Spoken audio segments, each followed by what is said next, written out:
পাকিস্তানের একটা জাহাজ কয়দিন আগে আপনারা দেখেছেন যে করাচি থেকে এসছে এবং বাংলাদেশের অনেক গণমাধ্যম এমন ভাবে খবরটা তো করেছে যে অ্যাজ ইফ গত 53 বছরে পাকিস্তান থেকে কোনো জাহাজ বাংলাদেশে আসে নাই। আসলে ব্যাপারটা তা না। পাকিস্তান থেকে রেগুলার বাংলাদেশে জাহাজ আসা যাওয়া করে। যেটা হয়, হয়তো কন্টেইনার শিপ এই প্রথমবার এসছে। জেনারেল যে কার্গো শিপ আছে, বাল্ক শিপ আছে, এগুলো পাকিস্তান থেকে রেগুলার যাওয়া আসা করে। তা না হলে আমাদের সাথে এই যে $1 বিলিয়ন যে ব্যবসা বাণিজ্য আছে, সেগুলো কিভাবে হচ্ছে? পাকিস্তানের পেঁয়াজ তো আওয়ামী লীগ সরকারও আনছে। তাহলে এই ধরনের উদ্ভট নিউজ করে, এবং কোন কোন পত্রিকাতে দেখলাম যে কোন কন্টেইনার খালি ছিল, কোন কন্টেইনারে কি ছিল সেটা জানা যায় নাই। আপনার জানতে হবে কেন? যে ব্যবসা করে সে জানবে।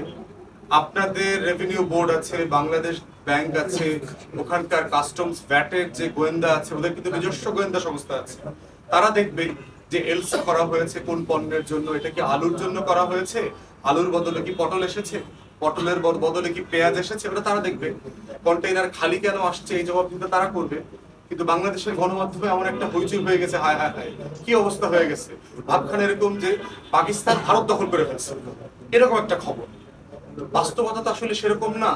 পাকিস্তান তো ভারত দখল করেনি, পাকিস্তান বাংলাদেশও কোনোদিন দখল করতে পারবে না। তো সেইখানে জাহাজ একটা কেন, হাজার হাজার জাহাজ আসা দরকার। কারণ জাহাজ আসা মানেই হচ্ছে বাংলাদেশের সাথে ব্যবসা বাণিজ্য বাড়বে, বাংলাদেশের বিনিয়োগ বাড়বে, আমাদের আমদানি রপ্তানি বাড়বে, আমাদের কর্মসংস্থান বাড়বে।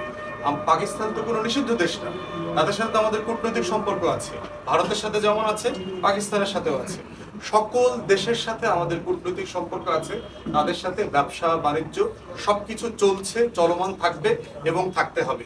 প্রশ্ন হচ্ছে, ভারত যদি বোধ করে থাকে যে পাকিস্তানের কন্টেইনার শিপ আসার মধ্য দিয়ে তাদের নিরাপত্তা ঝুঁকি আছে, কোনোভাবে যদি তারা বোধ করে থাকে, সেটা তারা বাংলাদেশ সরকারের সাথে রেজ করবে যে কিভাবে তার নিরাপত্তা ঝুঁকির বিষয়টা বাংলাদেশ অ্যাড্রেস করতে পারে। এবং সেখানে বাংলাদেশ সরকারকে আমরা অনুরোধ করব যে আপনারা বিষয়টা রেজ করেন, হাই কমিশনারকে ডাকান, যে এত হইচই কেন, এত মাতম হচ্ছে কেন পশ্চিমবাংলায়, কলকাতায়। এই যে বিজেপির যে চ্যানেলগুলো আছে, হিন্দুত্ববাদী ফ্যাসিবাদী যে চ্যানেলগুলো আছে, এত চিৎকার চেঁচামেচি কেন? সমস্যাটা কি? আপনাদের এই গুজব, এই যে হিন্দুত্ববাদী গুজব, আওয়ামী গুজব, সব একসাথে মিলে কাজ করছেন কেন? আপনাদের নিরাপত্তা ঝুঁকি থাকলে স্পেসিফিকলি বলেন, এই কনসার্ন আছে, এই কনসার্ন অ্যাড্রেস করা হবে। এবং সেই ব্যাপারে আমরা যেহেতু কোনো নেইবারকে, কারো সার্বভৌমত্বকে আমরা কোনো ডিস্টার্ব করব না, এই ব্যাপারে আমাদের রাষ্ট্র আকারে আমাদের কমিটমেন্ট আছে। Zero problem with the neighbours. আমাদের সকল নেইবারের, প্রতিবেশীর যে স্বাধীনতা সার্বভৌমত্ব আছে, তার প্রতি আমাদের শতভাগ সমর্থন আছে। এটার ব্যাপারে আমাদের মধ্যে কোনো দ্বিতীয় কোনো ভাবনা নাই। তাই ভারতের সার্বভৌমত্ব ক্ষুণ্ণ হয় এমন কোনো কিছু বাংলাদেশ করে নাই, কখনো করবে না। বরং ভারত করছে, প্রতিদিন করছে।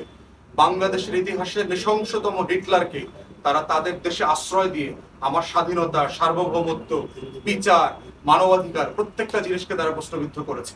অতএব আমার স্বার্থকে ক্ষুণ্ণ করছে যে এই দেশ, তাদের অধিকার নাই তার স্বার্থ ক্ষুণ্ণ হবার কল্পিত গল্প, নাটক রচনা করবার।